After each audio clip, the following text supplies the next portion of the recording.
instrumental in bringing about a child abuse education conference to the complex here. It was attended by various state officials and law enforcement and social workers from throughout the area. It was the first time that type of presentation had ever been put on by the State Department to prevent child abuse at an Indian tribe. So we were very proud to have them, and Sarah worked very hard to make that happen. She also had another big win last month. She had won an ICW case, an Indian Child Welfare case, on appeal. Those are always very difficult cases, and she fought very successfully that the act be upheld. Once again, it was a case where the child had originally been placed in a non-Indian home, and when we tried to get that remedied as soon as we found out about it, the foster parents and the court resisted. We ended up having to take that matter to appeal. She, along with the Indian Child Welfare worker here at the tribe, worked very hard on that case, and they're to be commended. It was before last rules meeting, but since the last time we actually met, as you know, Mr. Hembry and I went to Washington, D.C. and argued before Judge Kennedy as to an injunction to stop the special election. That happened in mid-February, and he got his ruling that day, and of course the special election took place. We're going to talk more in executive and finance, I believe, about the status of that case, but just for the purposes of this report, of course, all the issues associated with that have been taking a large portion of our time, 2 or 3 of us in the AG's office, in preparing for what we anticipate will happen in that case and preparing to address the merits in the event that we get there. We've also been working and responding to some inquiries from the Department of Housing and Urban Development regarding Section 3 complaints. We made an initial response on those, and we are going to supplement our responses Monday. Has been very cooperative with us and working with us and getting feedback to us and asking more questions, so we feel positive about our responses in that regard. That, I think, are the highlights. I'll be happy to answer any questions from anyone. Anyone have any questions, comments from Ms. Hammonds? Mrs. O'Leary? Thank you, Madam Speaker. Diane, Councilor Thornton and I have requested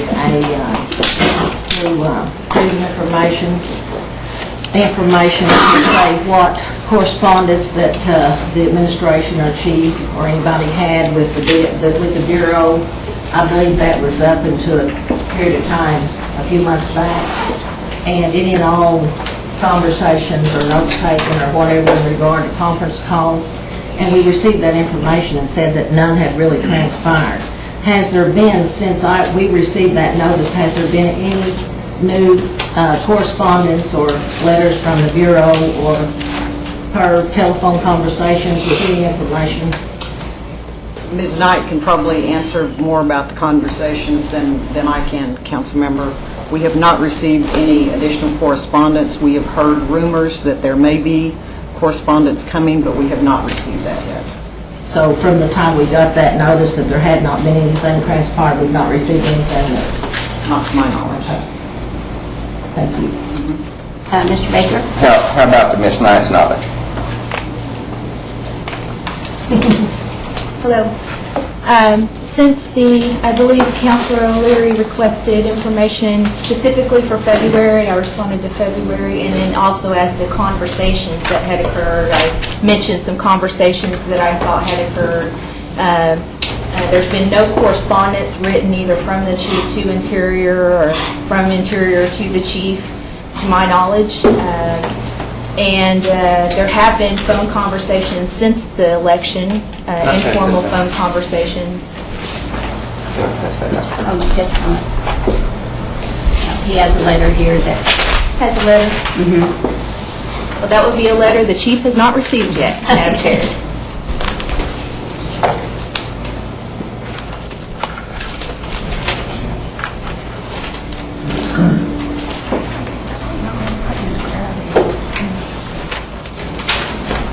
Madam Chair, this letter is addressed from Assistant Secretary to the Chief, as dated the 28th. And to my knowledge, it has not been received by the Chief. February 28th or March 28th? March 28th. March 28th. I don't know where it got to. Just found out.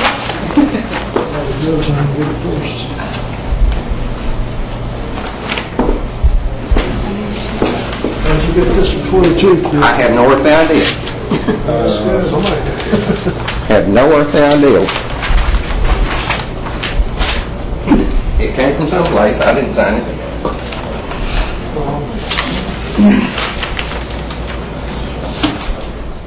How do we know this is a valid letter? I'd say a signature. You want to comment, Ms. Hammonds? Yeah, please. Mr. Baker, we had heard, as I said, rumors that there was correspondence coming. Hadn't seen it. This is the first time I've seen it. If you want me to... That March 28th, 07 is their stamp, not yours? No, sir. Not mine. I mean, not the nation. I don't know. Madam Chair, the stamp from the Office of the Principal Chief says Office of the Principal Chief. Okay. So we're assuming this March 28th is a Department of Interior stamp. That'd be my assumption. Okay. Any other questions? Mr. Baker? Well, she's reading it and going to comment on it, I do believe. Okay?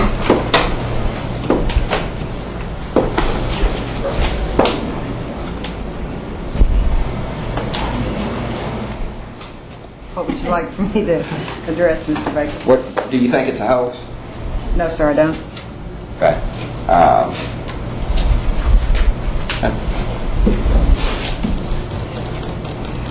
Anything else? I'm done. I do. Ms. Looks O'Leary? real to me. Madam Speaker, I'd like to read this so our audience knows. I'd like to read this into the record. This is from the United States Department of Interior, Office of the Secretary, Washington, D.C. There's a stamp under it, March 28th of 2007. There's a Department of Interior stamp to the left and a Take Pride in America stamp to the right. It says, the Honorable Chad Smith, Principal Chief, Cherokee Nation, gives the address. Dear Chief Smith, thank you for your letter of October the 13th, 2006 concerning your position on the need for secretarial approval of the Cherokee Nation's constitutional amendment of May 24th, 2003. I apologize for the lateness of this response. Due to ongoing concerns related to the rights of the freedmen, the Department of the Interior is studying still the issues in this evolving matter. We are working with the Department of Justice on the Van versus Cherokee Nation case. Until then, we want to be clear that, number one, we have not taken any administrative action on the 2003 constitutional amendment. Number two, we believe the department must approve this constitutional amendment because of the clear language in Article 15, Section 10 of the 1975 Constitution of the Cherokee Nation. And number three, we have not approved the recent referendum removing freedmen from Cherokee Nation membership. We are evaluating all facets of this case. Your efforts to continue discussions with the department on these issues are appreciated. Sincerely, there's a signature, and I believe it to be Carl Altman's, possibly, Assistant Secretary, Indian Affairs. Thank you. Any other questions, comments? Anything further, Ms. Hammond? I don't have anything further. Okay. Thank you very much.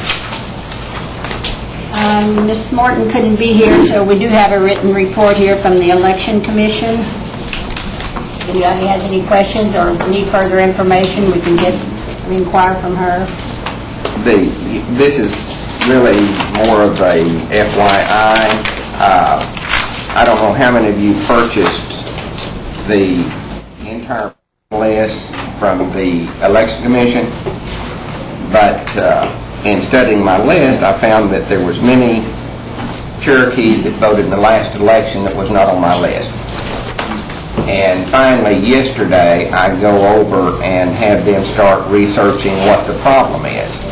Well, apparently, if you ask for the entire voters list for this election, they withheld the names of the people that they believed had bad addresses. So, in my case, I got 4,200 registered voters on my list that I've been working on, only to find out that there's 2,300 that they did not give me. And I'm assuming that each of you are in that same condition, that I bought a list of all registered voters for Cherokee County. They gave me a list minus 2,300. Now, had I had that list a month ago when I bought it, I would have been working on finding good addresses for these people.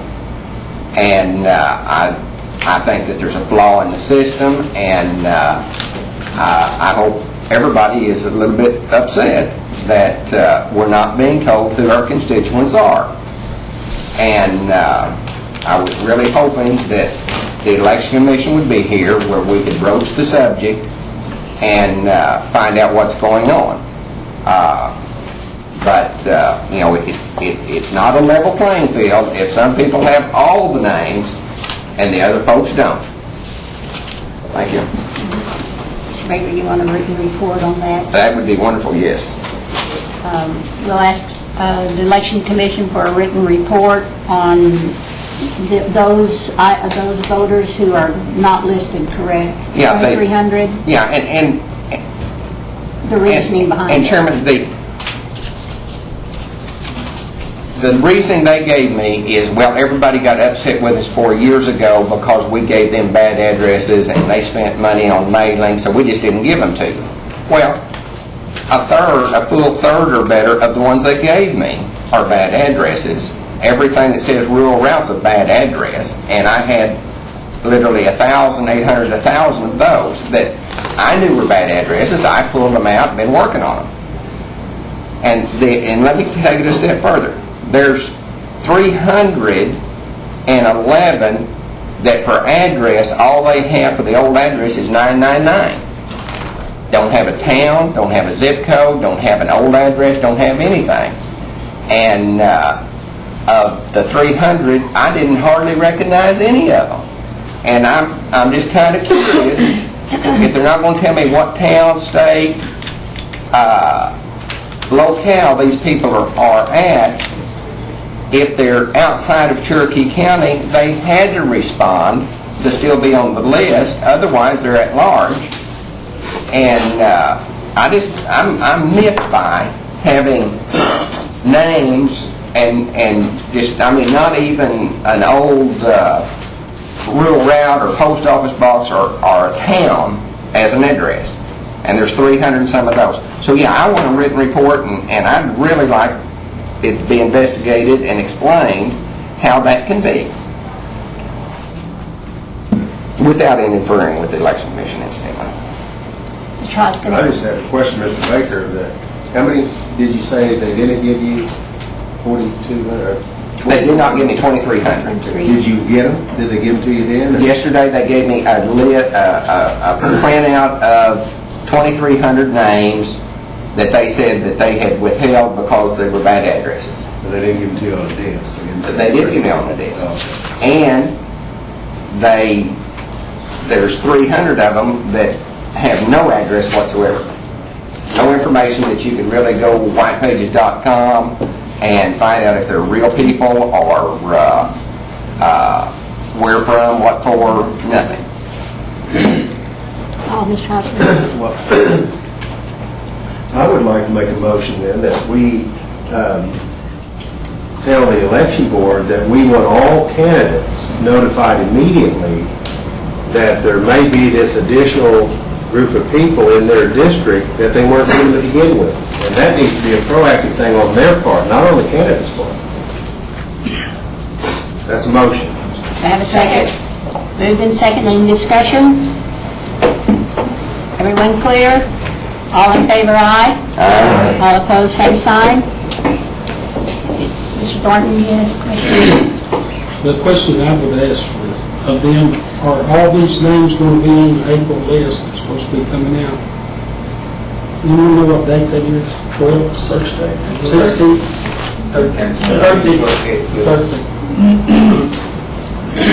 April 13 list. Yeah, because I looked at some of those names on bill jobs, and there are people on there that they say didn't vote in the last election because we're eligible to vote. And I know, I went down just the list of buy-ins, and I know there was 30 of them on there that voted the last election. And one of them was my son and his wife. So I don't know what kind of listing we're getting, but something needs to be straightened up. Anything else? Anyone else?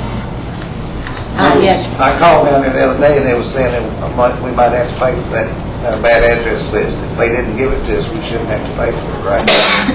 That we should not have to pay for, is that what you're saying? Anything else? Yes, Michelle? I don't think that's that everybody ought to be concerned about it. I see some that's not, I mean, it concerns me, so that we all be sure not to. Thanks. Mr. Mayor, comment. I think this, that Chuck's motion was a good one, and the council's passed it, but I really think that this needs to be investigated and looked into as to why this was not a completed list. Bad addresses or not, we don't go in there and ask this election commission for addresses that's good. Just give me the good ones. And there may be some bad ones. Who determines that? Who's judge and jury over there is what I'd like to know. And I think that we better all in this election, because everybody's keeping a close tab on this. And the election commission, I think, needs to carry out their duties and investigate this, or whatever the case may be. And I think that we as council better stay on top of it and ask the appropriate questions and insist that those things be done and corrected. Thank you. Any other comments, questions? Comment. Yes, Mr. Keener? Why can't we do something right?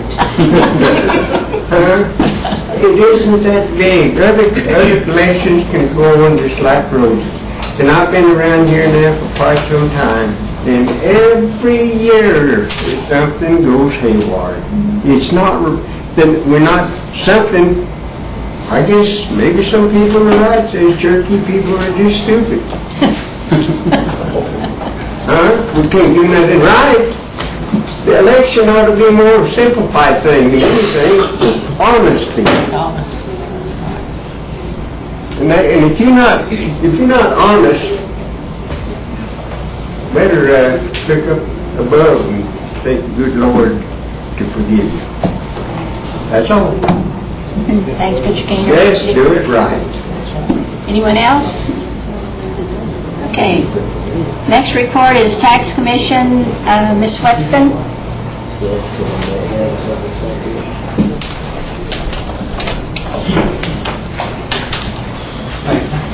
Afternoon. On the motor vehicle report, the revenues from the motor vehicle tax has increased 13.4% from February 07 compared to February 06.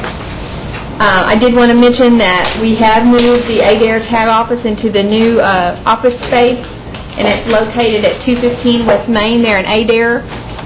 And they have 900 square feet of office space, and we hope that this will help to better serve our citizens in that area. So there's actually room for more people to go in and get in out of the heat and the cold and sit down. And we have 2 full-time staff that are from that area up in there. So there's 2 full-time staff there 5 days a week. So hopefully that will help. On the tobacco side, we've seen a decrease in our tobacco tax of approximately 35%. We feel that this is due to a decrease in our retail-to-retail sales. Most of that's to the creek shops because of actions that were taken by the creeks, but overall the revenue for the Revenue Taxation Department has increased by 25.72%, and this is mainly due to the surtax because there was no surtax this time last year. So overall revenues are up, but the actual tobacco tax itself is down. The Tax Commission's also been out doing regular inspections on its smoke shops. We're trying to get out and make sure that we get every shop inspected at least once during the year, and they may be inspected more than once, but we are out doing our regular inspections on smoke shops, and that's all I have unless you have questions. Mr. Garvin, and Ms. Shophouse. It's my understanding that District 4 is the second leading seller of tags, and I'd like to put District 4 as the next step for an office like Adair County and Sequoia and what's the one here? Collinsville. Because Muskogee, I think, sells more tags than anybody except Cherokee County. We'll certainly look at that. Nelina? I just had a complaint. A lady said she went to the office of Adair and said when she went in, it was probably like 10 o'clock or something like that. And anyway, she said there was nobody in there, and the lady was sitting there waiting, and said the workers were just in there visiting. And she said, she asked the lady how long you've been waiting, and she said, oh, about 15 minutes. And what are they doing? They said, well, they're just in there visiting, and I've been sitting out here. And I think that, Do you know what day that was at all? no, but I'll give you the lady's name that. If you can give me her name and stuff, I'd like to call and talk to her. There has been a couple of days where the computers were down, but they should have notified everyone out there that the system was down, and that's the only reason they should ever have for not taking the customers. Okay. But I will check it out if you give me that information. Anything else? So Larry? Well, I just had a comment. When Paula was over this, when she was down about 2 years now, something like that, we had visited with her over at Kenwood when we had some of our meetings there, and even before that here in the tribal house. And they were looking at putting the availability of Cherokee Nation tags to all the districts. And through like the state Yes, offices? and what they had told us was there was a kink in the program with the computers. And Paula had indicated to me that that would be simple to work out if we could just convince some people to go ahead and do it. And she told me 2 years ago that there would probably be a tag agency in Delaware County at some point. And now 2 years has rocked by, and it's ready to be done, Linda, by April, and blah, blah, blah, all that. I asked Paula about the last time she took your place and reported here, and I'm wondering what the holdup is. I know that at one time they were talking about the web application, which is not completed. We are using T1 lines, which can be used with the state offices.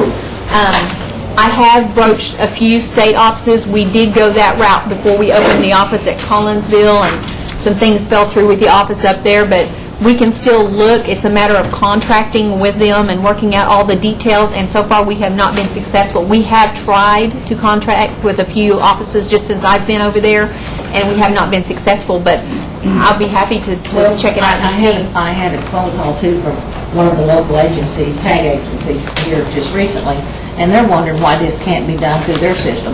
They're willing to even purchase a separate equipment if they need to be on a different computer or whatever the kink may be, and I don't understand all this technical stuff. I understand. But I do believe that we can accomplish it. We're high-tech here, and I believe just prolonging it or putting it off, I don't know for what reasons, but I know it is not available to our people, and I think it's discriminatory for it not to be. I understand.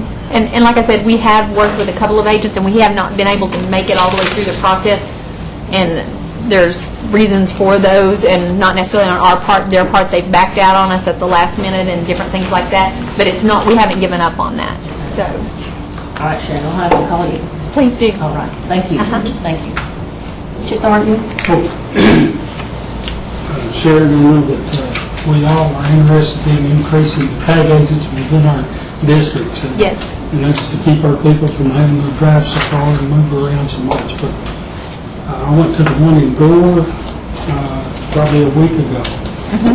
Both of those ladies that were working there, their PR was excellent with the people, and I appreciate those people very much. Thank you. I don't know them personally, so I appreciate they that. didn't know who I was when I walked in. I sat there waiting. I don't know, Well, what 20 minutes, but they did a good job. Well, I appreciate with the that. people. What we've tried to do with our local offices is hire people from those areas so that they're not driving a long distance, and that they will be there and they are local people working in those offices. One so. informed me that that's from Winter Falls, so I did that. Yeah. I know which one that is. I appreciate that, thank you. Mr. Crittenden? Thank you, Madam Speaker. Sharon, would you, while you're checking on the other counties and whatever for possible sites, would you also check Adair County again, please? Certainly. I get questions quite often about that, so. Okay. Thank you, Madam Speaker. Any other questions, comments? Guess not. Thank you, Sharon. Thank you. Next report is self-governance, Ms. Hanvey. Good afternoon, Madam Chair. I have submitted in front of you a written report. It looks like this. I know you've got a lot of paper in front of you. So I'll try to be brief since you have that in front of you.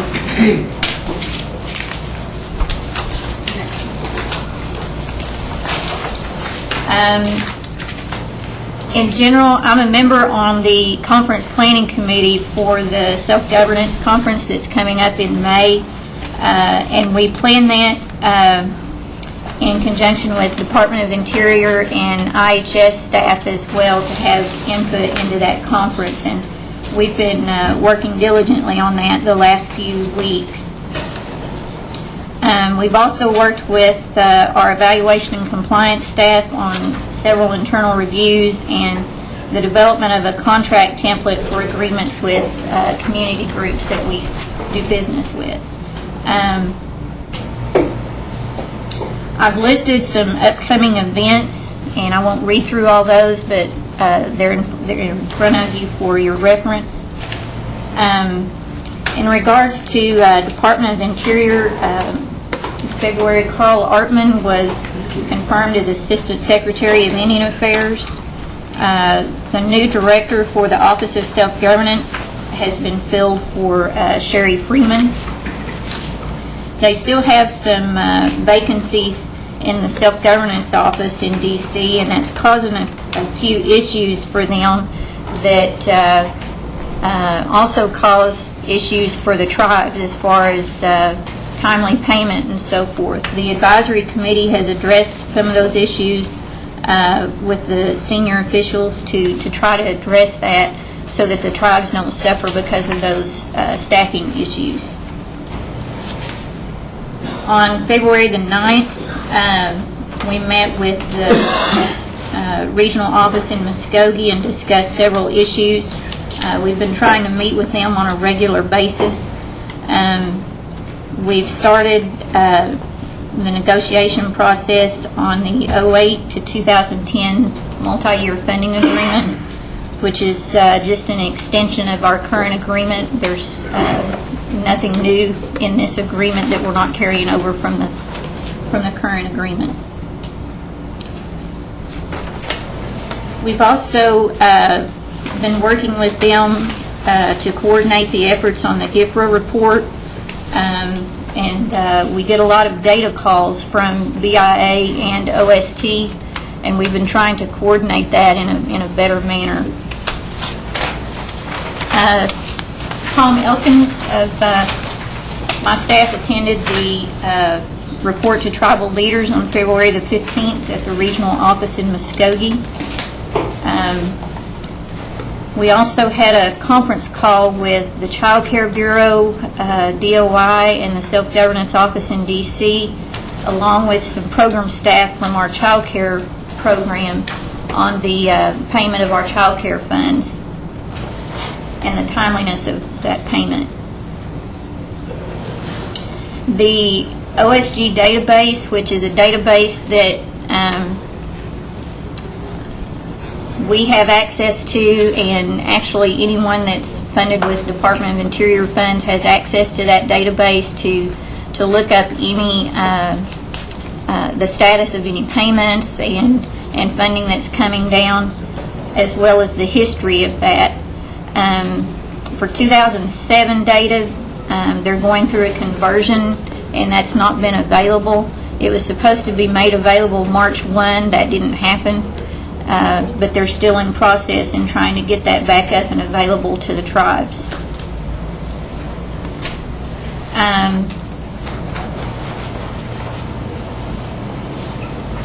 As far as our roads program,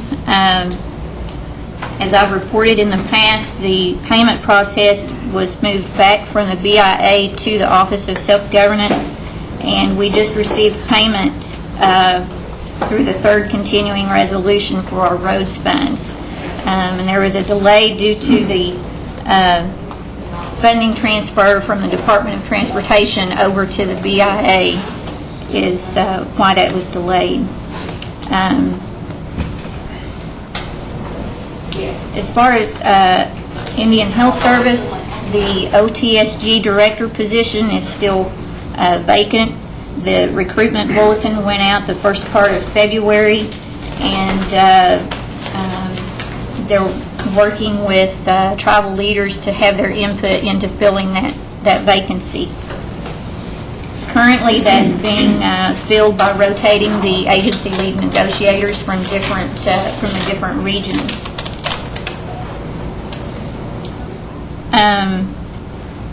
On the Muskogee joint venture, February the 15th, we met with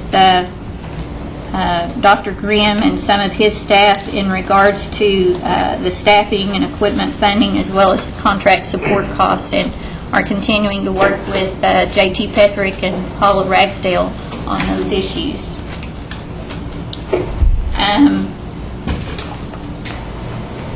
Last month, we also attended the IHS 2009 budget formulation meeting in Washington, D.C. And yes, I said 2009. Are there any questions? Any questions? Vicki, back there, I see BIA backlog of CDIB denials, things around 500. Is that why it takes so long to get a CDIB card? Does it have anything to do with that? No, that's really an issue where we submit those to the BIA, and it's actually their backlog. It's not just Cherokee Nation. Yeah, they do all. Right. Right. But I had people, that sent in like 2 years and they still haven't got, their cards and stuff. Is this part of the hang up too? Because of so much that's going on. If they haven't received a response, it could be. Thanks. Anyone else? Thank you, Vicki. The next report is gaming. Mr. Hummingbird. Good afternoon, Jamie. Good afternoon, Madam Speaker. Honorable council members, how is everybody today? Yes. I just returned from 2 weeks off, or actually out of the office, haven't been off, but I apologize for not having a written report for you here today, but I do have a few things I would like to share with you. First of all, I have been hard at work, if you can believe that, while I've been out of the office. I've been attending the National Indian Gaming Association meeting in Phoenix this week. This is the largest trade show and conference for Indian gaming specifically, and I believe they broke a record this year with about 5,000 attendees. It's the largest trade show so far, so Indian gaming is alive and well. While I was there, I sat on a panel with the NIGC chairman and a few other tribal representatives about compacting versus federal regulation, and received a lot of good response from that. While I was there, I also stayed an extra day to meet with the NIGC on the technical standards that we've been working on for some 4 odd years now. And believe it or not, there is some light at the end of the tunnel. We gave them a set of alternative standards. They gave us their comments back. At the meeting, we're going to meet again probably here on April the 10th, and the chairman of NIGC wants to have a proposed rule back into the Federal Register's hands by 1 June. So we are looking at a very accelerated timeline in getting these revised standards out. While attending that meeting, they also provided us about 5 pounds of paper of all new regulations that they're going to be proposing here in the next 30 days. Some are in the form of a bulletin, which really means that they're just highly recommending we take their suggestion. Some will be in the form of actual proposed rules that will be in the CFR once they're finally decided on by the NIGC. Such rules as facility licensing, financial reporting, and how we conduct audits, external audits primarily. So there's going to be a number of issues that the NIGC is looking to affect this year. The National Tribal Gaming Commissioners and Regulators Association, which I'm the chairman of, I recently took over that chairman slot this past January. We're having our spring conference in Washington State, up in Shelton, Washington, April 23rd through 25th. If anybody from the council is interested in attending, or administration, or anybody that's interested in gaming, it's open to everyone. So if you have any interest, let me know, and I will make sure you get that information. I apologize. I thought I had that on silent. I get one demerit for today. With that, I'm going to exit real fast by saying that on my last report, I don't know if you noticed, and it will be on my next report, which I can get to you before the next meeting if you would like, but definitely on the next one you'll see that the operations are doing very well. But the main thing that I pointed out to my commission in the last meeting was that this is the first, I think March was the first month that we've had a predominant presence for our compact machines versus our Class 2 machines.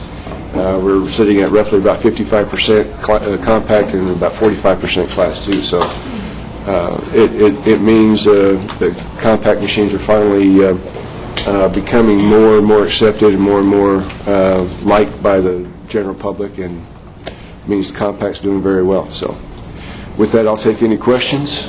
Questions from Jamie? Any comments? Must have done a good job, Jamie. And I'll make sure this is silent this time. Turn it off. Thank you. Mr. Henry, codification, you have an update? Yes, we do. Here, I'm just making sure my phone's on silent. We are continuing to monitor the progress of Oklahoma City School of Law on the going through the painstaking process of codification. Hammonds and I will continue to monitor that progress and give you, the report is that they're still working on it, and that we hopefully will have an idea of a percentage of completion by next month. Great. Any questions from Mr. Henry? If not, thank you, Todd. The next item is an amended agenda is the UKB, proposed UKB meeting. Mr. Sachs, Eddie Sachs from UKB. We were presented a couple of items by Ms. Wofford, your treasurer, those issues of commonality and a meeting between the Eastern Band, the Cherokee Nation, and the UKB. And then I had a couple of items, reauthorization of Indian health care and the special diabetes program. And then Ms. Yargi, you wanted to propose something also, right? Well, I just wanted to add the discussion on the adding of the syllabary to the current syllabary that we use. I know it was pulled indefinitely by our director of Cultural Resource Center, but if there's going to be any kind of conversation, I would like for it to take place also. Okay. And Mr. Sachs, with that, we'll turn it over to you. Yes, for those of you who don't know, my name is Eddie Sachs. I'm with the United Katuah Band. And those involved in government, as you guys are, understand that there's a certain bureaucratic process that sometimes we're left in the dark. So Shelby was supposed to be here, Shelby Wofford, our treasurer. She had to go out of town on business, and as a proxy, I had to step in. So I'm here blind, but I did bring a walking stick, so I am prepared.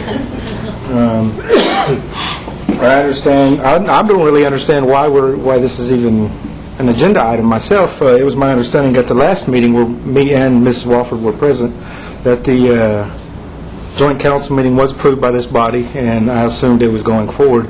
And then it wasn't until the first Saturday of this month that we was informed that the way information I received was we were informed that the Cherokee Nation wanted to get together for the Rules Committee meeting to discuss if they were going to accept or not accept any agenda item that we have submitted.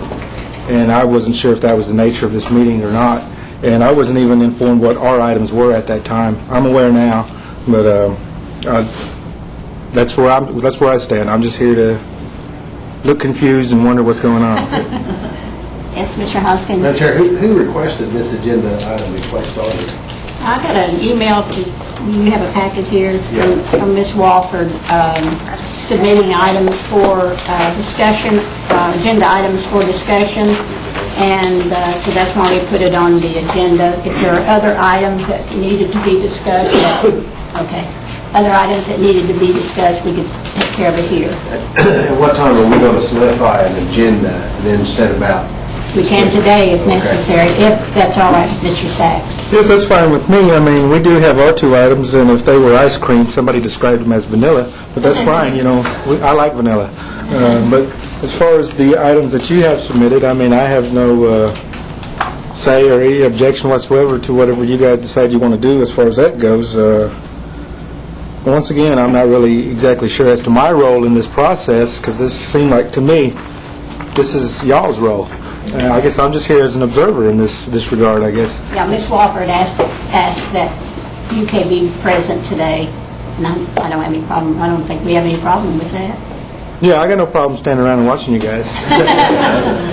And on the Indian Health Care Improvement Act and the Special Diabetes Program, I think that's something that we both could certainly lobby those efforts in getting these acts approved. Yes, I mean, there's anything that goes towards the benefit of the people as a whole is never a bad thing, and anything that we can work together on towards that end objective is a great thing. I mean, there's no need to put any barriers to the common good of the people, and I think that's a great thing that we move in that direction. But I do know that the Chief George Wycliffe of the United Katuah Band is really big on that Eastern Band tri-meeting. The meeting we had with the Eastern Band last year, that was one point of discussion, that the circle was not complete. We have 2/3 of the circle, and they just kept referring to it as the horseshoe.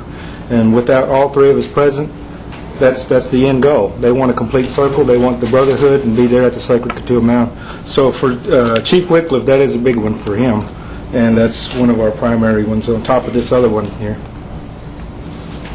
But I just want y'all to know the importance that that particular item is, meeting with the Eastern Band, is to the Chief of the United Katuah Band. Okay, do we have a list of all the submitted requests? She's getting a copy now. Okay, well, then, I'm sure when we get that copy, then would you entertain a motion at that time? Yes. Any questions or comments, items for discussion on these particular items? I talked to the rest, all right.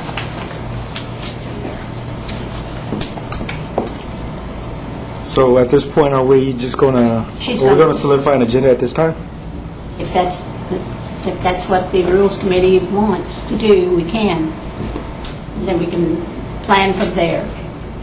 Okay, so what do? Do I sit down there? That will be my motion. The only question that I have of you is, do you have a suggested time frame? Do you think that the Katuah would like to, when we have this meeting, is it a month, 2 months? Well, when did we have our last meeting when we was here? Was that about 6 months ago? I'm talking about having the actual meeting. Yeah, I mean, the initial thought came off of that initial meeting. Oh, about 6 months ago. Yeah, so within that time, there was always questions, hey, when do we meet? When do we meet? And Cherokee said that we were going to, and it just went silent. And then suddenly we get this, and so it looked a little bureaucratic, you know. Suggested in June. I believe that it was meant to coincide with the Eastern Band, which is, I think that's in June. Eastern Band was in January. Eastern Band was in June, I thought it said. Yeah, that's what I believe. I believe that was the anticipated time was right around June to coincide with the Eastern Band's celebration and all their activities over there. Thank you, ma'am. Any other questions? Comments? Discussions? We'll make a motion, Eddie, just as soon as we get the list of agenda items.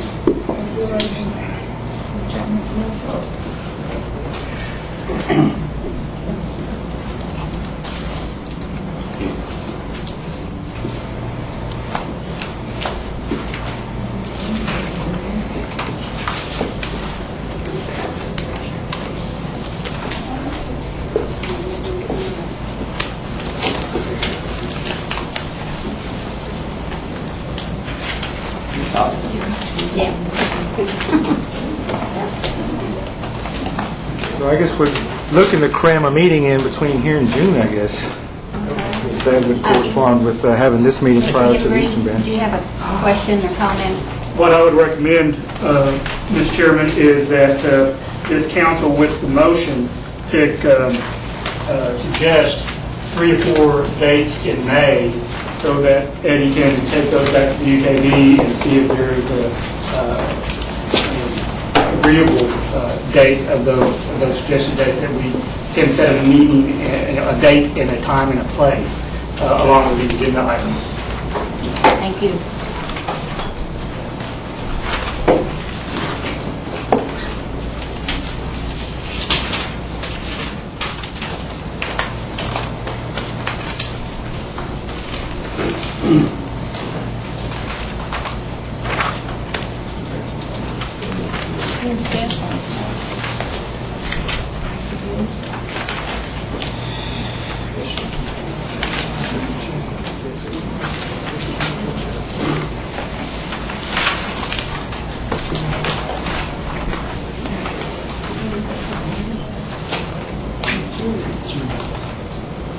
Everyone had an opportunity to read these.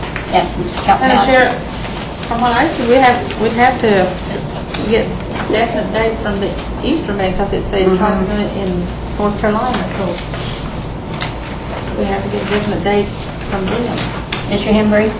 Well, I believe what the understanding is that the UKB and the Cherokee Nation have a meeting prior to the Eastern Band meeting. Is that correct? Yes. And therefore have that first meeting and then solidify what comes out of that meeting and then join the Eastern Band out. The 2 Oklahoma tribes join the Eastern Band out there in June. That's why I would suggest it sometime in May to have that local meeting.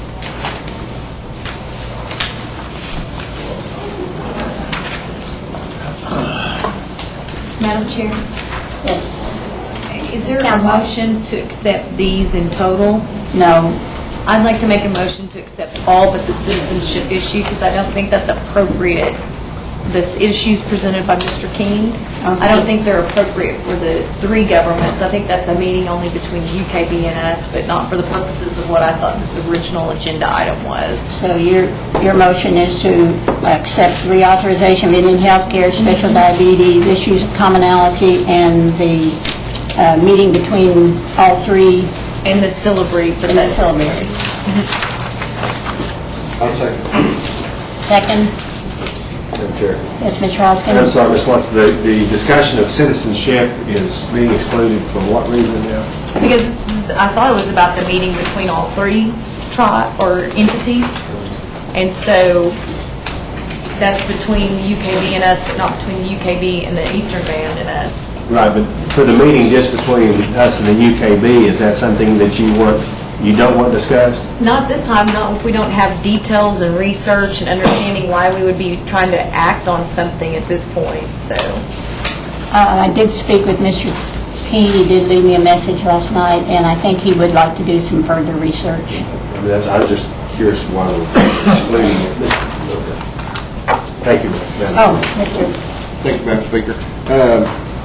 And I totally agree with Councilwoman Watts on that because the Cherokee Nation does allow dual citizenship and the UKB does not. Is that correct? That is correct. And so I don't know whether we should be mingling these things. And I think that was Mr. King's thinking also. He wanted to do some research. Okay. That's all I have. Thank you. Mr. Garvin? I just wanted to ask Todd if the council can call this meeting. Do we have the authority to do that? I thought it had to be with... Well, this depends on, you can call it any number, you're going to have to call it something, whether it's a special committee meeting or a regular council meeting. We have had special council meetings with the Eastern Band out there and in here also. I would suggest that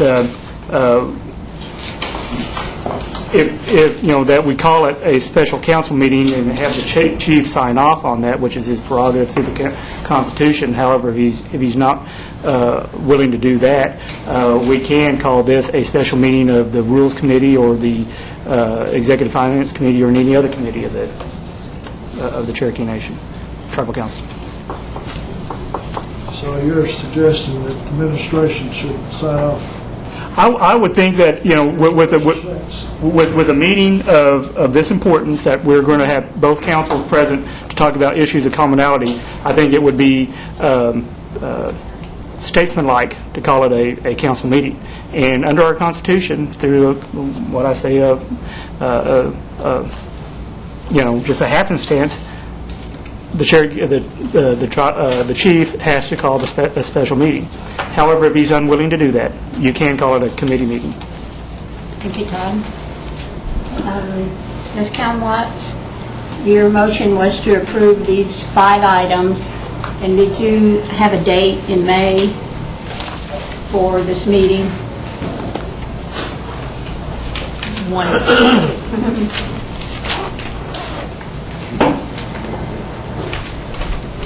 Tuesday or Thursday?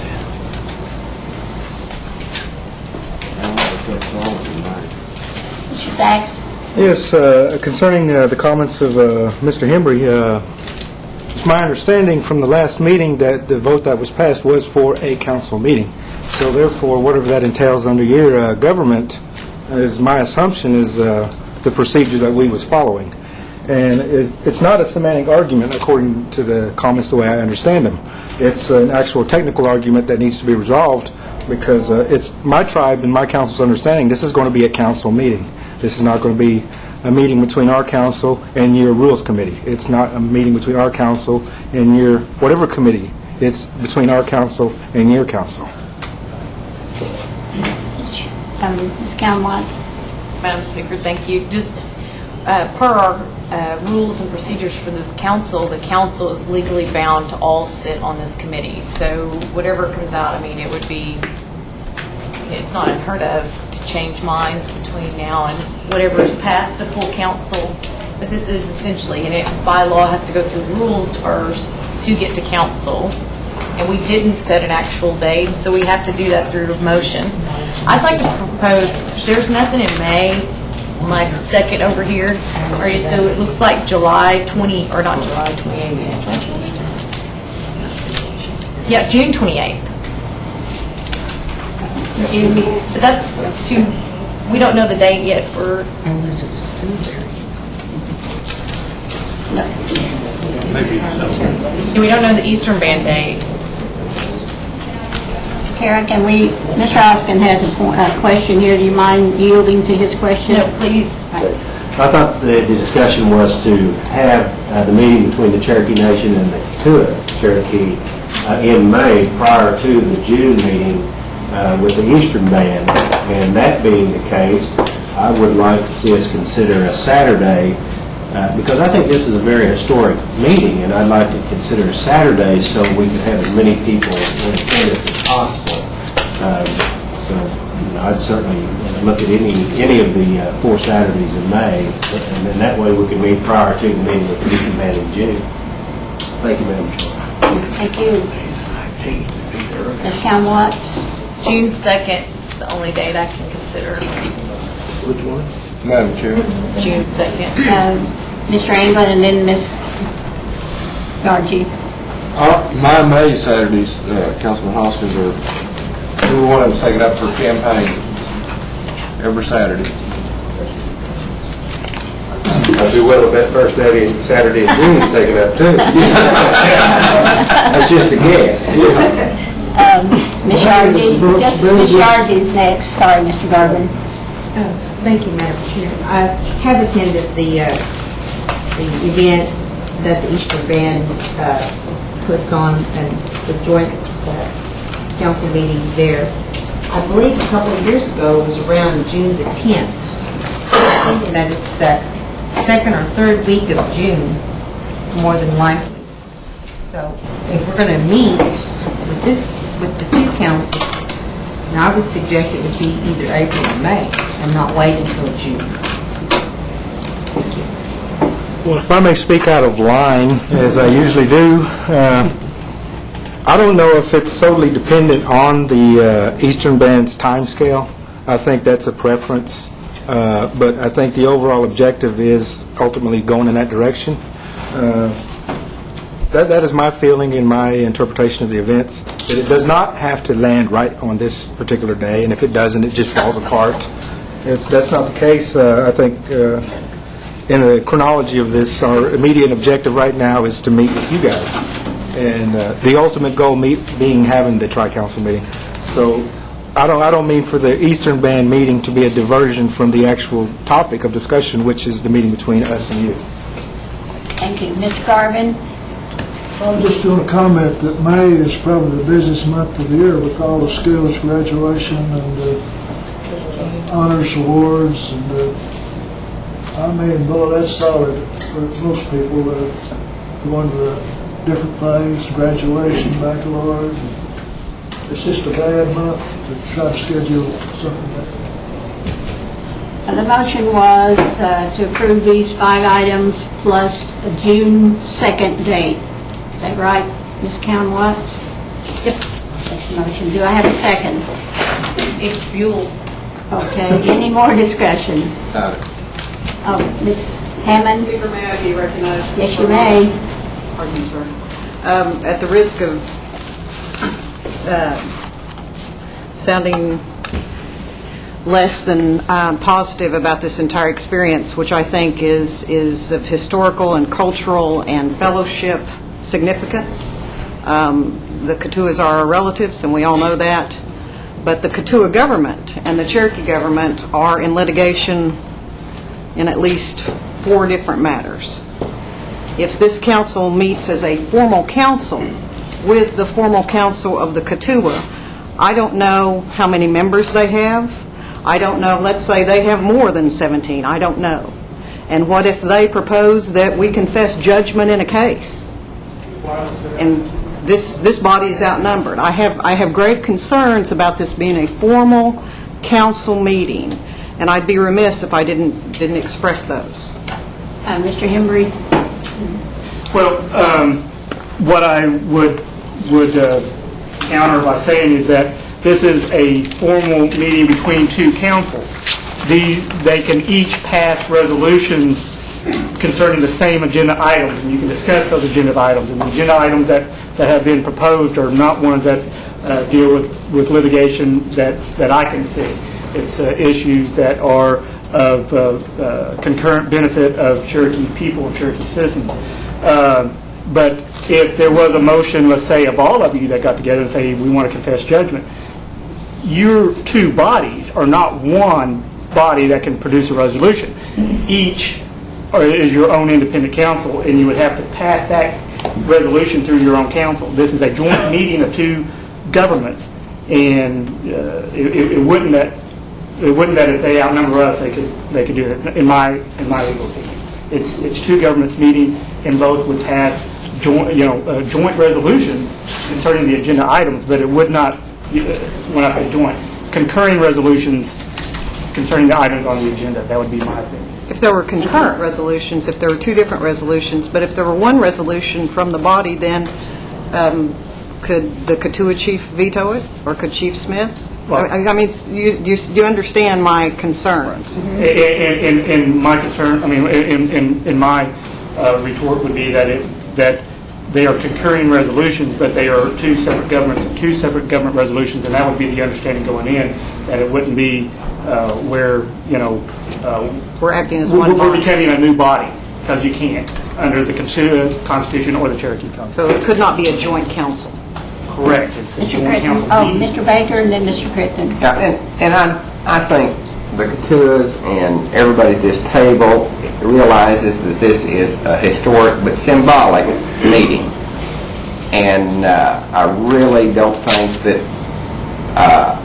anything that's going to harm either government is going to come out of us sitting at the table. I certainly hope not. I see it as my role to sort of be the naysayer. And we even have, obviously, agenda items that I think is my counterpart from the Katuas said is vanilla. And I'd hate to get wrapped up in too much legalese, and I'd like to make this a pleasant experience. Thank you. Mr. Crittenden? Thank you, Madam Speaker. I too look at this as historic and symbolic. I think it's long overdue. I think it needs to happen sooner than later. And my suggestion would be, why can't we have it in April? Just a thought. Mr. Keener? Yes, I believe where I got concerned about this was that we was going to change or add some syllables to our Cherokee language. Are we, the Cherokee Nation, the only one going to speak this language and not the Eastern Band? This is what needs to be talked about, and I believe that's actually what escalated all this talk right here, because they wanted to add some more words to the Cherokee Nation. So if we do it, then we're going to leave, maybe they want to approve of it, or maybe they want a discussion, better understanding. Of course, folks, that's just the Cherokee way. Understanding one another. We're all Cherokees. I don't care if they're drunkards or whatever they may be, they're still Cherokees. Well, I think if I may, I'm sorry. Just a moment, Mr. Hoskin. Councilman Crittenden, I don't know why I said that. Councilman Sachs, I apologize. That's okay, there's a compliment. Yeah, that's what you were talking. Councilman Sachs, for the record, how many council members do you have? We have a total of 13. The chief only votes in the event of a tie. And so we can outvote you, by golly. Yeah, and to address some of the alarms, with all due respect to Mrs. Hammonds, they're kind of red herring alarms, intentional probably, as a means of protection. That's her job, and I understand that. But her concerns are more mirrored back from our side than it is from your side. I mean, because you do outnumber us as a legislative body. We only have 12 voting members, and there was some discussion that, well, what if they outvote us on something we don't like, and do we have to eat it? And meanwhile, if we vote on something they don't like, their chief gets to veto it. And so I don't believe that's those kind of discussions aren't what we're here for.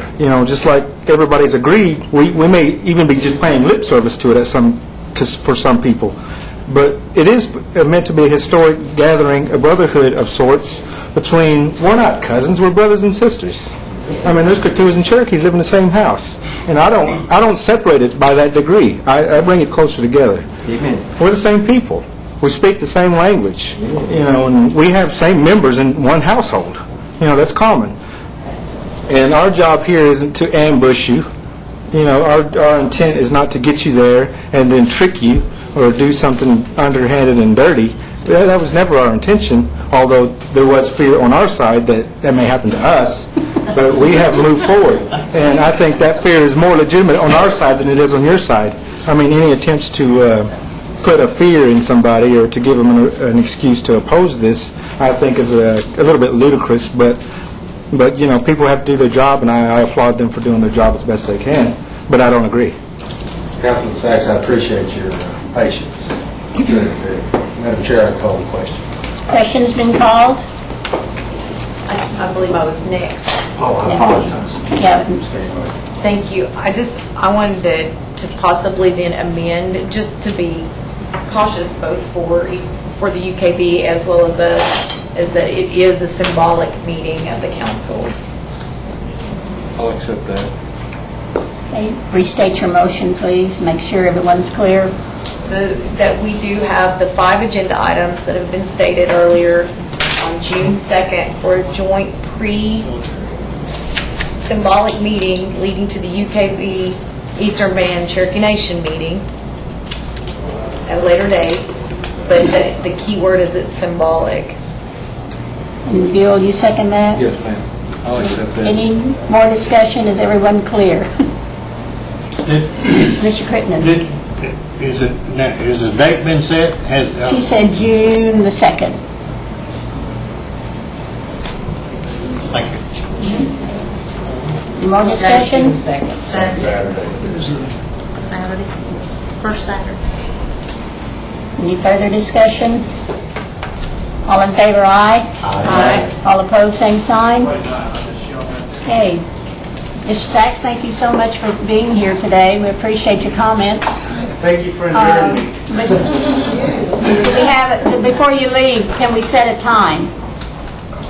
Now, I didn't catch, it's in April? Or June 2nd? June 2nd, that's a Saturday? And I believe it's going to be at the Heritage Center, is that correct? Yes. Mm-hmm. Normally, we meet at 10 o'clock in the morning. That's a Saturday? June 2nd? Yes. Okay, normally we meet, our council meetings meet on, and our meeting is actually scheduled for that day, at 10 a.m. I mean, I don't know how far you guys got to drive, but... 10 a.m.? I know how far some of you got to drive, and it's a long ways. Kara, would somebody make that amendment to Kara's motion? I will take that, I will amend my motion to make it at 10 a.m. at the Heritage Center. Mr. Anglin? Yes, ma'am. Okay. I'll accept that. June 2nd, 10 o'clock, Cherokee Heritage Center. All in favor, aye? Aye. All opposed, same sign. Okay, if we have somebody on our side that just heads explode because they found out it's June 2nd at 10 a.m., I'll come running back over here and ramble on again. Thank you very much. Thank you.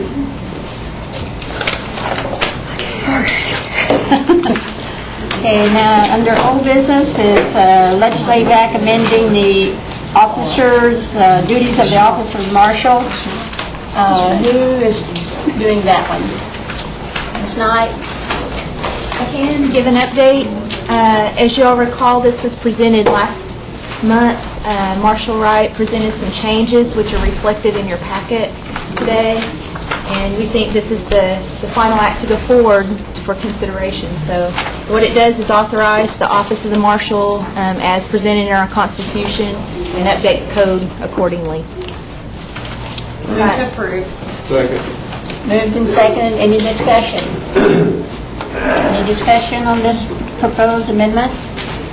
It is an act, so roll call. Bill Anglin? Yes. Bill John Baker? Yes.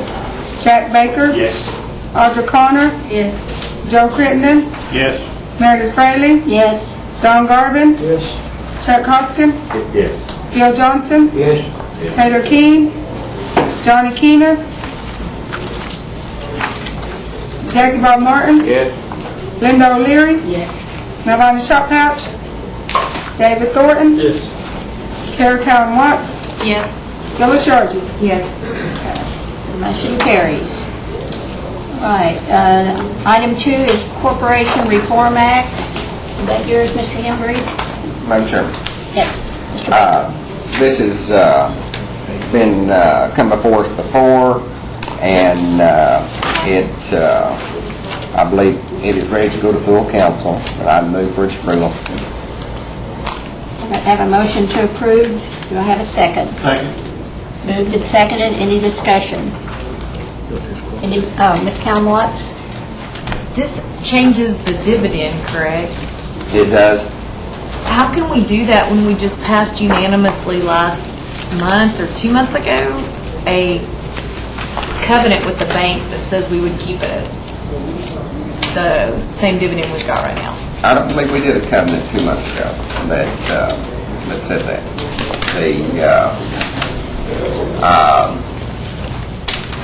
You sponsored the resolution for January 17th, 07, and the committee date was January 25th. And it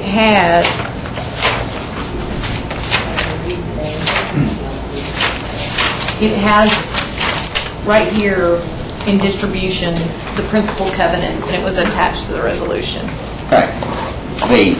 As far as C&E is concerned, they're still going to get their 25%.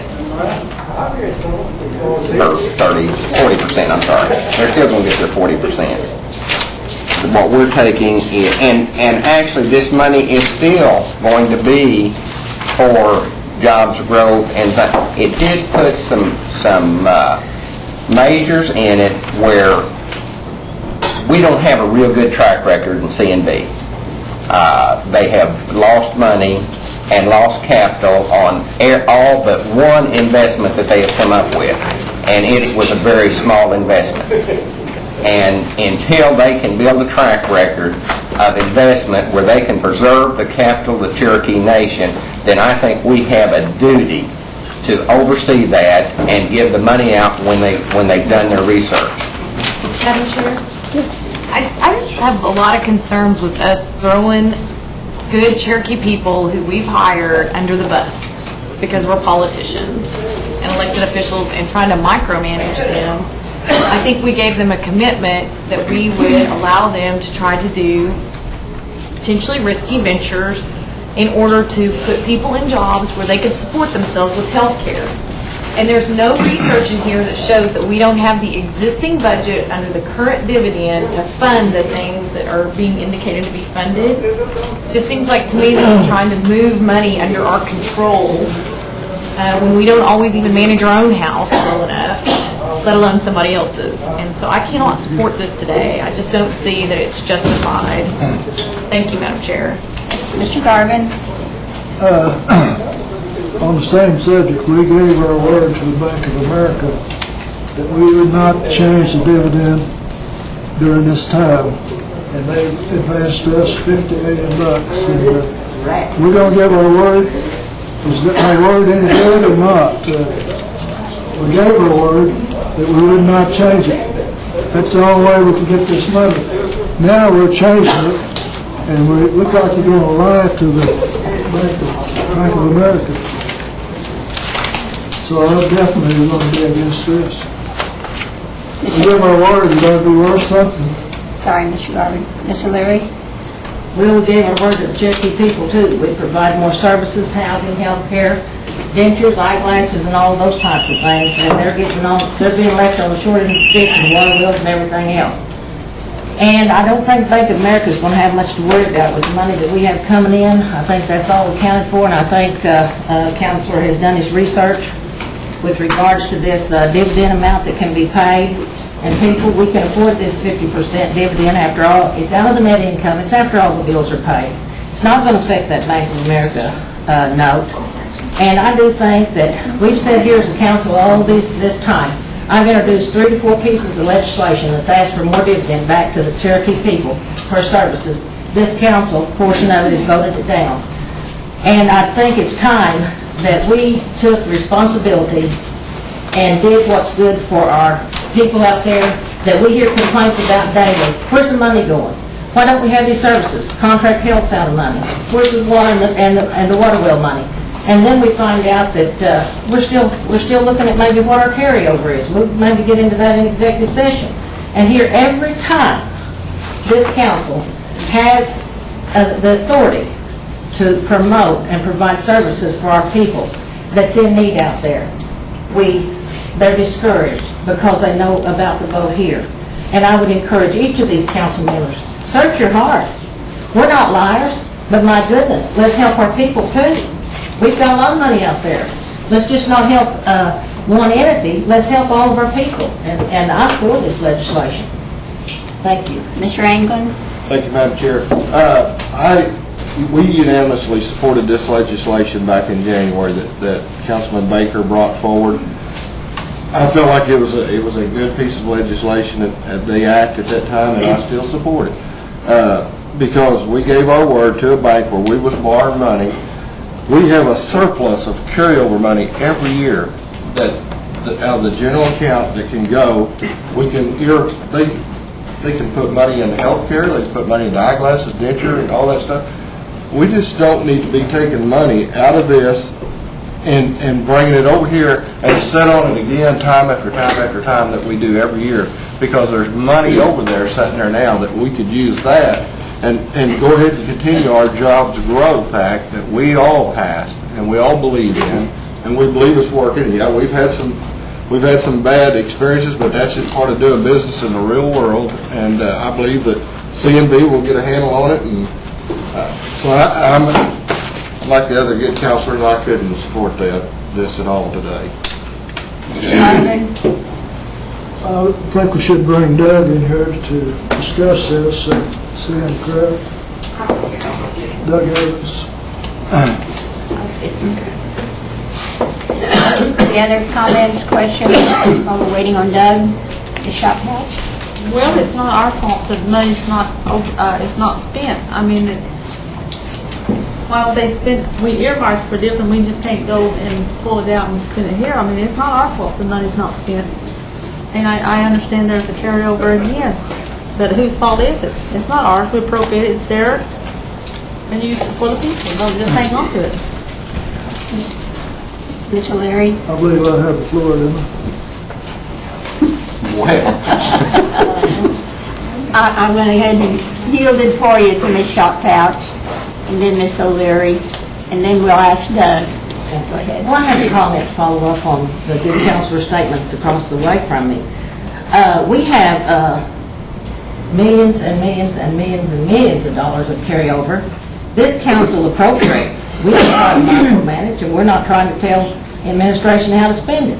But when we have a carryover approximately to the tune, and that will be verified maybe at a later date, to the tune of over $32 million, that's a heck of a lot of carryover that our people are not getting those services.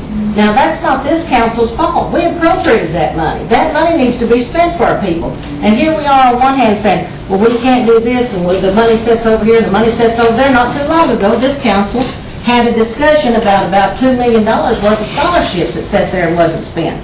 That meant some of our folks at home, and I know one or two of them, that couldn't go to school for that semester. Now, it's time that when we appropriate the money, and we're expecting that money to go out to services for people, it's time it was a done deal. And it hasn't been a done deal.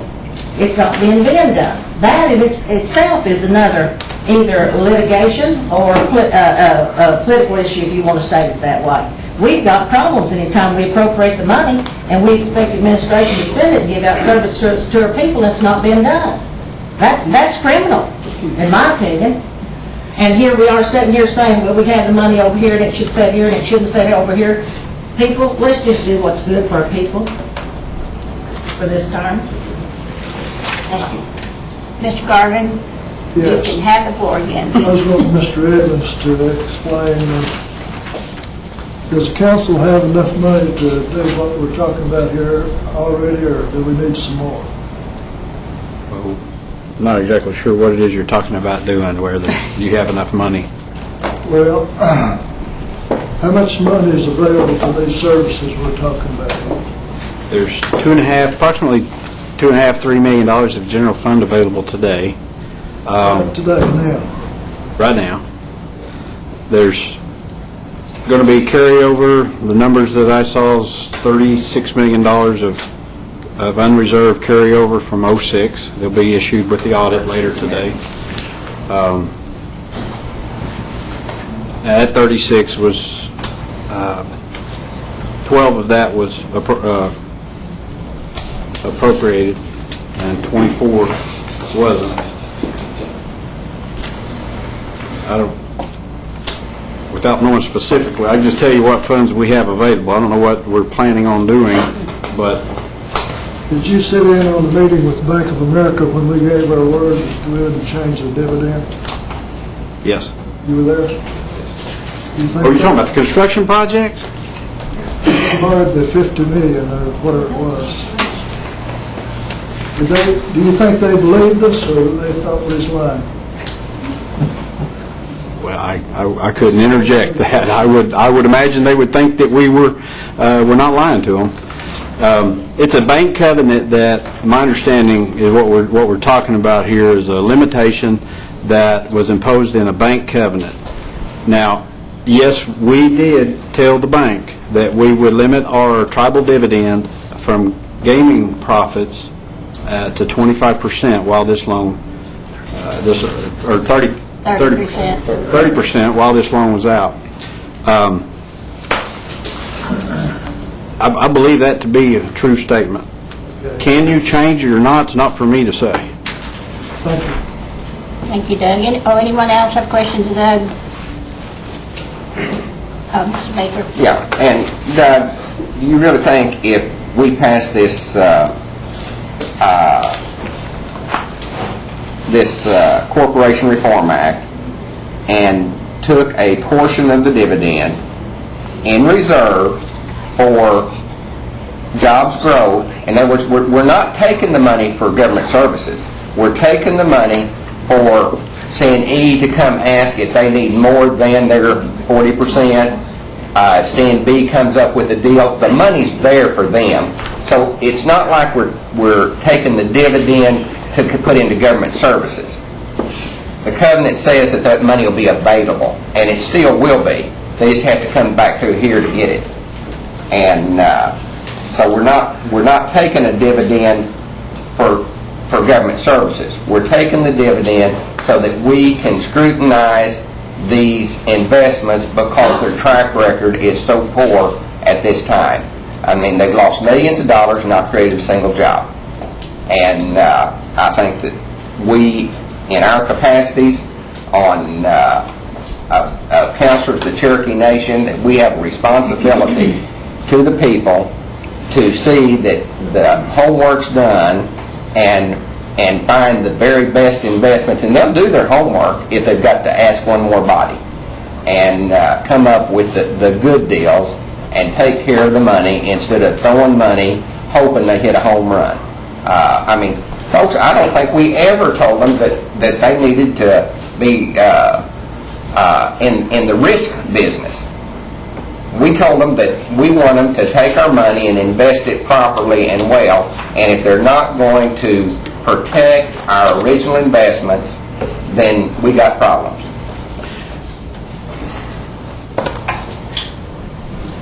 Comment? Not sure what the question was, but to try to respond to that,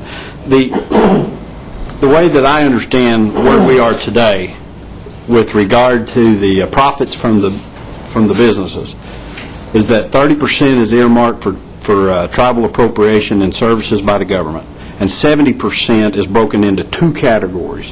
One C&E retains, one C&B retains. Now, if you, and I believe that is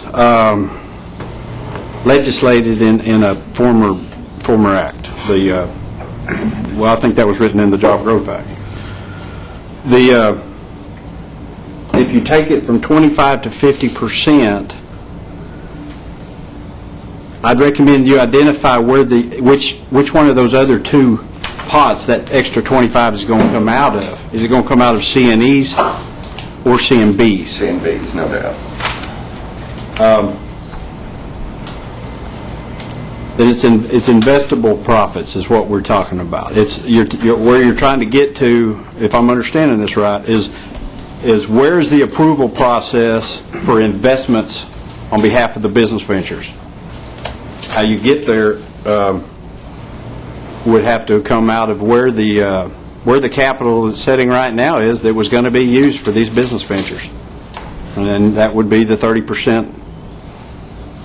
That would be 30% from C&B. I'm not so sure that the bank covenant addressed that.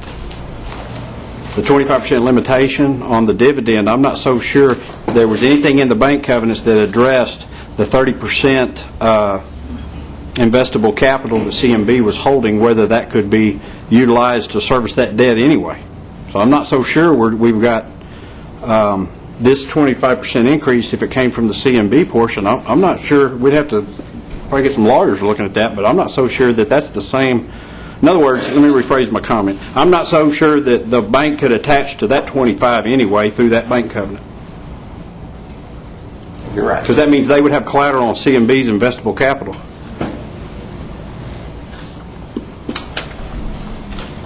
Call for the question. We have a couple other people here that have commented. Madam Speaker. Cherokee, Watts, have you commented yet? Well, I'd like to move to table based on what Doug just shared with us. Motion to table. Did I hear a second? Second. All in favor, aye? Aye. All opposed, same sign? Aye. Roll call. Motion is to table. Yes, to table. Bill Johnson? Oh, motion is to table? Yes. Yes. Taylor Keene? Johnny Keener? No. Jackie Bob Martin? Yes. Linda O'Leary? No. Nelvana Shophouse? No. David Thornton? No. Carol County Watts? Yes. Bill Shargy? Yes. Bill England? Yes. Bill John Baker? No. Jack Baker, Yes. Audra Connor, Yes. Joe Crittenden, No. Meredith Bailey, Yes. Don Garvin, Yes. Chuck Hoskins. No.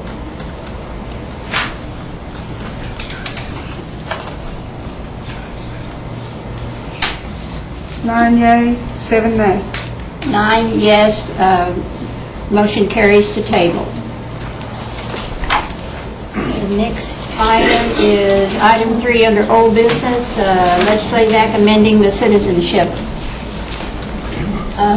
Who is taking that one? Oh, Mr. Morton. I believe this was tabled last month. This bill had two parts to it. One, it changed the procedure for a relinquishment, and the other one had to do with wordings of the statute. I think it was tabled 1 month to determine what the outcome of the election would be. Move to approve. Mr. I believe Henry? there are some proposed changes. I have not seen them yet. I've been out of town. I apologize, but Ms. Watt? We're pointing to each other back here. Ms. Watt? Count Watts? Would you pull your motion so that we can hear this, please? With the results of the election, there are going to need to be some amendments made by the floor. Ms. Hammonds and I have gone through the act, and if you could join with me, have the act in front of you, we would state where those amendments are to be made. Under Section 2, purpose. Madam Chairman, Yes, Mr. I move to table, and that way we can get it highlighted and the amendments changed, and we can look at it in total instead of going through line to line to changes. Second to table. All in favor, aye? Aye. All opposed, same sign. That saves us some time. Thank you. Okay, under new business is a resolution confirming the nomination of Pam Arndt as Move for approval. Second. moved in second. Any discussion on her nomination? All in favor, aye? Aye. All opposed, same sign. I want a speech. Hi, Pam. Hi, Ben. Would you like to address the council, or Rules Committee? Welcome. Thank you. I just like to say that I've really enjoyed serving on this board, and it's really an exciting venture that we're doing right now with the elder care. And I know most of you know, well, you all know about it, and that this is just the beginning, that we're going to have elder care in everybody's district. So thank you for reappointing me. I asked Tom, I said, have we really been working 2 years? And he said yes, and so thank you very much. I'd like to continue on this so that we can, I can fulfill what we started out. Thank you for serving. I think Mr. Keener has a comment for you. Yeah, make it work good and sweet, because we're headed that way. Thank you for coming, Pam. Item 2 is a resolution confirming nomination of Tom Herron as the governing board member Move of... for approval. Second. Moved in second. Any discussion? Would you like to make a few comments? All in favor, aye? Aye. All opposed, same sign. Council members, thank you for having me here. I too think it's been a privilege to be able to serve on this board, and the accomplishments that have been already obtained with the Cherokee Health Partners. I think these things are not only beneficial to your tribal members, but as our community and all of eastern Oklahoma, this is a tremendous benefit. Bringing the technology to our city hospital and the medical expertise that has been accomplished so far, and not only the revenue that you're producing for the tribal members, but for our community to have those medical benefits helps our elders and tribal member elders as well. And then I think that the PACE project is going to be also a tremendous benefit. I work in a life care community where we offer a full continuum of services to our residents, but every day I see independent residents that come out and they say, I do not want to go to your nursing home. It's not that you have a bad nursing home, but I want to be independent for as long as I can. And they have a lot of health needs that can be met by the PACE program and allow them to be independent and take advantage of the community services that PACE will provide. And I think that this is just a tremendous thing that the Cherokee Nation is not only benefiting its members, but benefiting all of eastern Oklahoma as well. So thank you for allowing me to serve on that committee. Thank you for serving. Any questions or comments of Mr. Herron? Thank you. Item 3 is an act Madam amendment. Chairman. Yes. This is one of Taylor's, and he's ill today, so I'm going to move the table until he and Becky Johnson can get together a little more and bring it back to us. Moved and second. Any discussion? All in favor, aye? Aye. All opposed, same sign. Todd, are you working on this with Taylor and Becky, perhaps, on item 3? Oh, yes, we are. We tabled it. Just one little deletion is all we need, that's all right. All right. Item 4 is, well, we've already taken care of that. The item 5, the arts and crafts artist contract. Madam Chairman. Yes. This has been come around a half a dozen times, and the artist came up with a resolution that all the artists passed, and we had Todd out of language and culture to incorporate it into an act that pretty much says that when C&E or the nation buys artwork, puts out a bid, that they buy only the artwork and not the copyright at that time. It doesn't keep them from negotiating a deal later or signing a contract to buy the copyright. But, the artist, we all took oaths to promote the heritage and culture, and the artists are a major part of that. And if they do a exceptional piece of work that is reproducible or whatever, I just think it's a shame that they don't they run the risk of not being able to participate in that reproductions and all of that. So I put this in the form of a motion that passes an act. Moved and seconded. Any discussion? Ms. Knight? Thank you, Madam Speaker. I just wanted to mention that we feel like this is unduly restrictive act. We would prefer to have the flexibility to issue a bid in both manners, that artists can bid with the copyright or without the copyright at their leisure, and a contract be negotiated according to that. So I just wanted to make that comment before you vote. Thank you. Thank you. Mr. Baker? And, well, actually Phyllis was before me, but I did want to speak to what she said. So if she'll yield, okay. And that sounds good, and in a perfect world, that would be wonderful.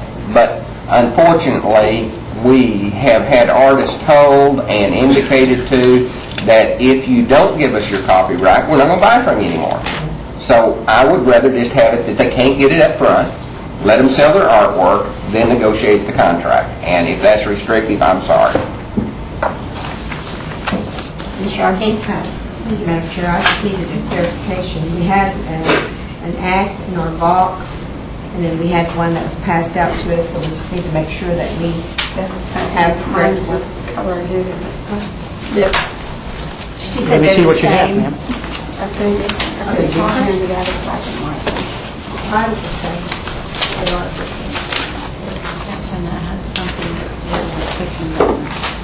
No.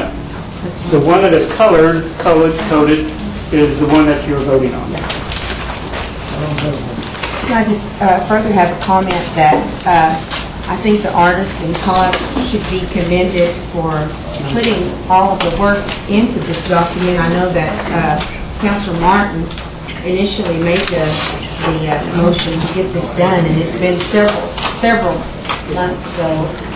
And so thank the artist for having the fortitude to stay with us while we get something done. And I think that's something that's good for the artists And artists and citizens are the Cherokee Nation, not just this office here. So I think that if it's good for the people that it affects, I think it's a good act. And I'll be voting to support it as well. Thank you. Mr. Johnson? Well, I just wanted to make a comment. There's one councilman here that owns an original, and I own a copy. And the artist got the benefit of both. And I kind of think that's the right thing to do. And Councilman Baker owns the original, Daniel Horse Chiefs, and I got to visit with Daniel Horse Chief, and I bought the copy, and I got it hanging in my den, and I'm real proud of it. So I think it makes sense. Mr. Martin? Thank you, Madam Chair. I'm sure there's someone here representing the group that we're talking about. I'd like to hear a comment from them, if their approval of this. I'm sure they've read it and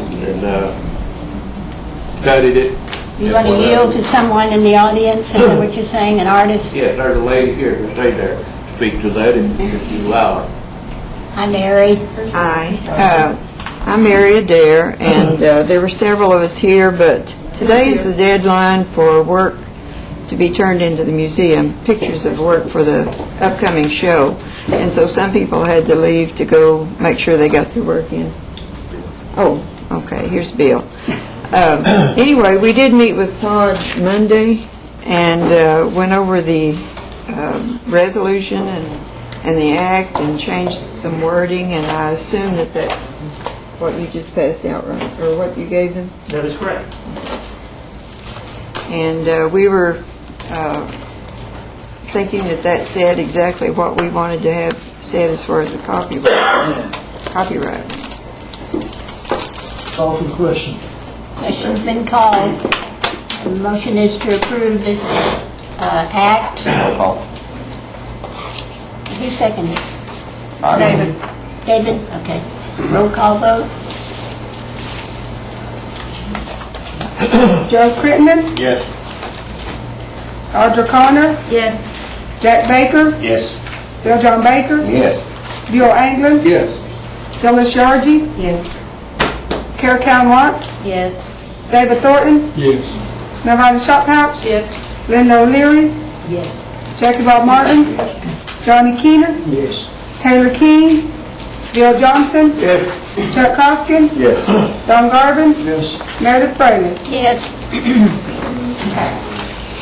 Motion carries. Congratulations on your negotiations. Appreciate your support.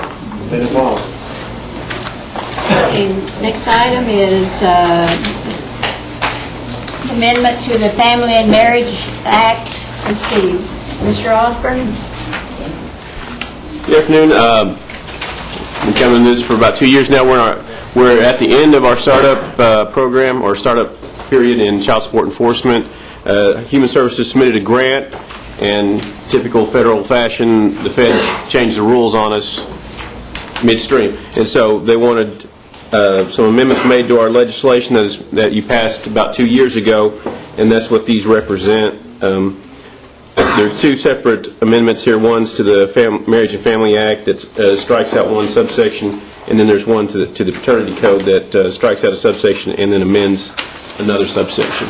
And as soon as we get this approved and signed into law, then Administration for Children and Families will free up the child support grant so we can have a fully operational office. Move for approval. Second. Moved and second. Any discussion? This is one family, marriage and family. It is an act. Roll call.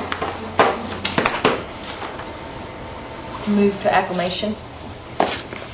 All in favor, aye. Aye. All opposed, same sign. Okay, that passes. And then the paternity, it's the same thing, correct? Yes, it is. Move for approval. Second. Moved in second. Any discussion? All in favor, aye. Aye. All opposed, same sign. There you go, Richard. Thank you. Okay, our Madam Secretary here said the next committee meeting is set for Friday, April 27th, and that's a holiday, Memorial Weekend. I'm sorry, go ahead, please. That's all. Go ahead, Mr. Austin.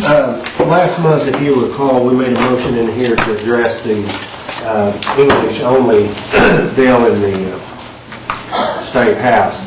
And we talked about putting together, basically reinforcing the importance of the Cherokee language as well as all native languages.